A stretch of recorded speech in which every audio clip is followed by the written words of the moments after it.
네, 안녕하세요. 몽상가입니다. 오늘은 음양에 대한 잘못된 해석과 의미에 대해서 말씀드리겠습니다. 사실 잘못된 해석이라기보다는 도교에서 말하는 이태극의 음양이 아닌 우리 한민족의 천지인 사상이 담긴 삼태극에 기인한 음양에 대한 해석이라고 보는 것이 맞을 듯합니다. 우리가 흔히 말하는 도교의 이태극으로 표현되는 음양은 우리의 전통사상이나 문화를 설명하기 어렵습니다. 왜냐하면 비슷한 듯 다른 그러한 형태들이 있기 때문입니다. 이것은 음양 자체가 천지인 삼태극에서 기인되었기 때문이라고 볼 수 있습니다. 이상한 소리 하네 라고 생각하시는 분이 있다면 도교와 태극에 대한 이야기는 추후 따로 말씀드릴 테니 그건 기다려 주시기 바랍니다.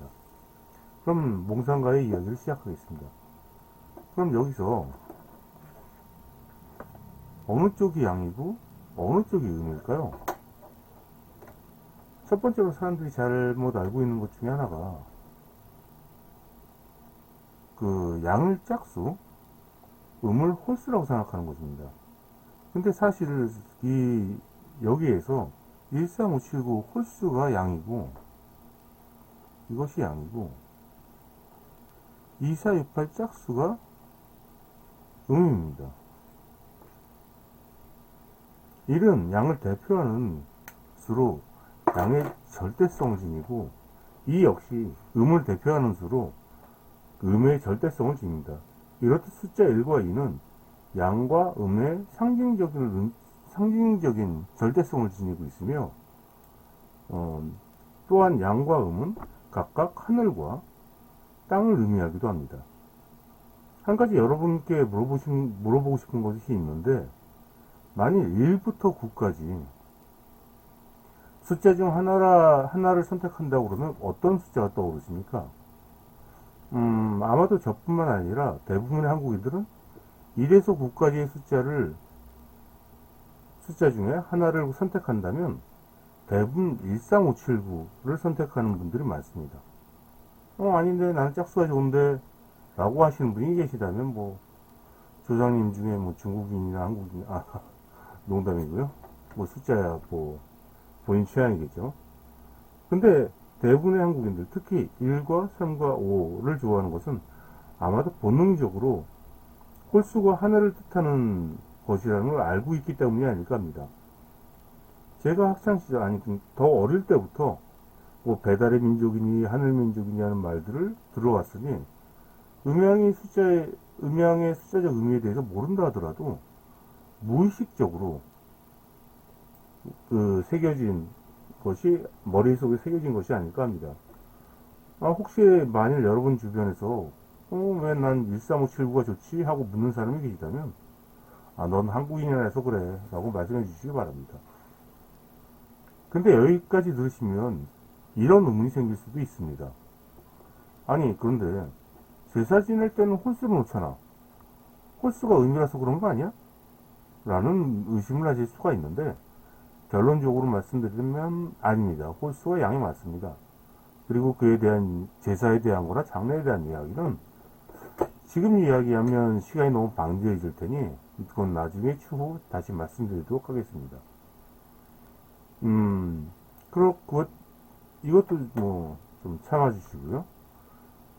그리고 나머지 숫자에 대한 이야기 3부터 9까지에 대한 숫자에 대한 의미하고 한국 문화와 그러니까 우리나라 전통 사상 속에서 숫자의 의미가 어떻게 나타나는지는 각각 따로따로 말씀드릴 테니 기다려 주시기 바랍니다. 두 번째로 사람들이 잘못 알고 있는 것 중에 하나가 해를 양, 달을 음이라고 생각하는 것입니다. 해와 달은 하늘에 존재하는 것으로 둘 다 양입니다. 한동안 캐대언이 유명하면서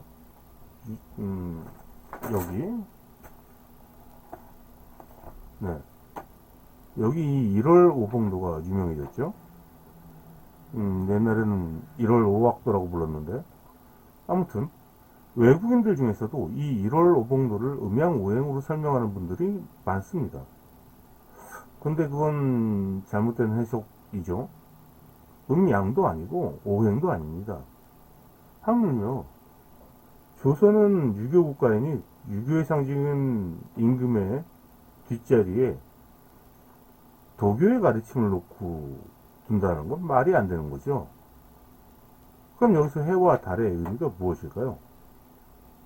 여기서 1월은 낮의 하늘과 밤의 하늘을 상징하는 것으로 온 하늘이 하늘의 자손이 임금을 굽어보고 보유한다는 상징적인 의미를 갖고 있으며, 또한 유교적인 의미로 임금은 밤낮으로 백성을 생각하여야 한다라는 뜻을 담고 있습니다. 그럼 여기서 오봉은, 이건 숫자 5대 다시 한번 설명드리겠습니다. 지금은 넘어가고요. 근데 이미 음력과 양력이란 말을 사용하고 있고 태양력, 태음력이란 말이 있잖아 라고 생각하시는 분들을 위해서 말씀드리자면, 옛날 분들은 양력과 음력이라보단 인력과 원력이란 말을 사용을 했지, 양력, 음력 이 표현은 반대로 근대에 들어와서 사용된 말일 것입니다. 이 얘기 듣고 또 옛날엔 양력이 없었으니까 그렇지 라고 생각하신다면 오해입니다. 실생활에서 사용을 좀 덜해서 그렇지 인력은 계속 존재해 왔습니다. 그리고 이에 대한 부가적인 설명을 하자면, 최근에 사극 드라마나 각종 매체에서 왕을 해로 표현하고 왕비를 달로 표현하는 경우가 있는데, 이것도 잘못된 것입니다. 오래전부터 그러니까 당군왕검 이후로 우리 민족의 임금은 하늘의 자손으로 여겨져 왔으므로 하늘에 떠있는 해와 달 같은 이런 것들은 감히 임금의 상징이 될 수가 없습니다. 이에 대한 예를 들면, 일식을 임금의 권위가 사라지는 때라고 해서 두려워했다라는 말이 있는데, 이건 해가 가려져 두려운 것이 아니고 낮에 하늘이 어두워지는 것을 하늘의 자손에게 죄를 묻는 것이라 생각해서 임금은 그 죄에 대해서 소복을 입고 나아가 하늘에 죄를 청하고 하늘 조상님들께 밝은 하늘을 돌려주십사 하고 청하는 것으로 봐야 할 것입니다. 세 번째 오해는 이 두 번째, 그러니까 해와 달을 음양이라고 표현한 것과 연관이 있는데, 남열을 양과 음으로 표현하는 것입니다. 이것은 도교의 무료한 음양 나누기에 기인한 것으로 하늘을 의미하는 양과 땅을 의미하는 음이 합쳐져 양인 남자는 하늘, 음인 여자는 땅이란 말이, 그러니까 남자는 하늘, 여자는 땅이란 말이 생기게 된 것입니다. 그러니 이건 유교가 아닌 도교의 가르침인 거죠. 남자는 하늘이고 여자는 음이다, 땅이다. 이건 도교의 가르침인데 이걸 주로 했다고 그러면 그 사람 양반 아니겠죠. 사실 생명체는 생기와 사기, 그러니까 꼭 살아있는 기운과 죽어있는 기운으로 양과 음을 나누지 남녀로 구분하는 것이 아닙니다. 정확히 말하면 살아있는 모든 생명체는 양이고 죽은 생명체는 음이 되는 것이죠. 흔히들 남녀를 암수로 나누어 음양의 조화라고 하는데, 생명은 그 생기로서 조화를 이루는 것이고 또 삶과 죽음으로써 세상의 조화를 이루는 것입니다. 남여로 이루는 것이 아니고요. 그러면 또 세종대왕 때 궁궐에 들어가 궁궐에서 운기가 강해서 궁녀를 내보냈다라는 세종때 기록도 있고, 역사상 여러 곳에서 운기가 강한 과북골에 남근석을 세워 양기를 보충해 이를 해결하였다라는 기록이 있는데,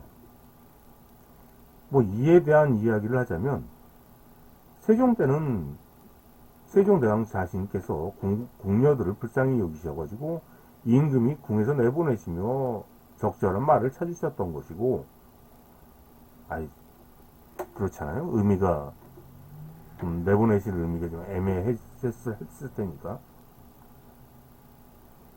과북골에 음기에 대한 이야기는, 여기서 음기는 사기를 얘기하는 것으로 여성이 많아서 죽었다는 게 아니고, 사기, 죽을 기운이 강한 곳에서 그 과부꼴이라는 것이 태어난 것으로 봐야 될 것입니다. 이건 위험한 곳에 들어가지 말라는 뜻으로 남근석이란 상징적인 표지석을 세워 조심시킨 것입니다. 생각해 보시면 과부촌이 처음부터 과부촌이었을까요? 아니죠. 남자들이 모두 죽어서 과부촌이 되었겠죠. 그럼 남자들이 왜 죽었을까요? 여성이 많아 음기가 강해서? 아니죠. 여자들은 마을 근처에서 채소를 기르거나 밭일을 하고, 남자들은 산에 들어가서 약초를 캐거나 사냥을 하는 과정에서 절벽에서 추락사를 하거나 절벽을 좋아하는 그 고양이과 짐승들에게 당한 것으로 봐야 할 것이 맞을 것입니다.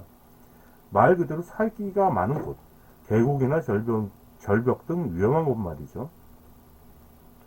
만약에 그 전해지는 대로 여성의 음기가 강해서 남근석이 세워졌다면 그 남근석은 마을 한가운데 세워졌었겠죠. 말이 그렇잖아요.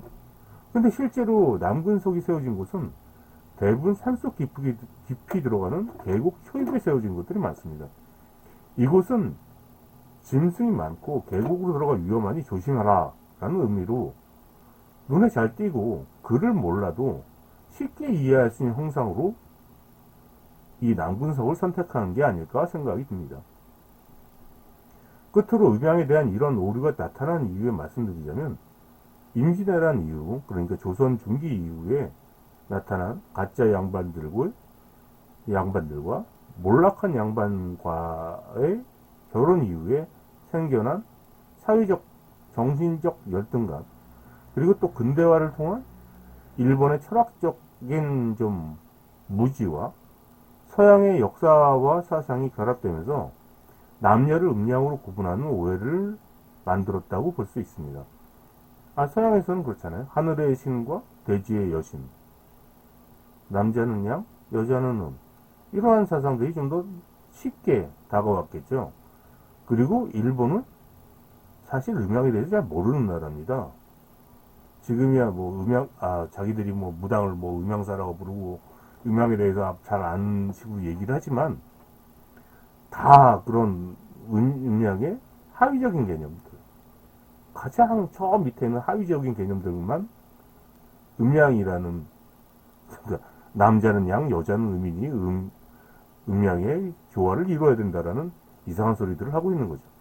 이러한 이야기들이 음양에 대한 혼란을 혹은 오해를 가져온 것입니다. 이 외에도 음양에 대한 오류는 많지만, 오늘은 음양의 잘못된 이해에 대한, 그리고 오류에 대한 제 생각은 오늘은 이 정도로 정리하고, 앞으로 저희 이야기를 계속 들으신다면 어느 순간엔 납득이 되시리라 생각됩니다.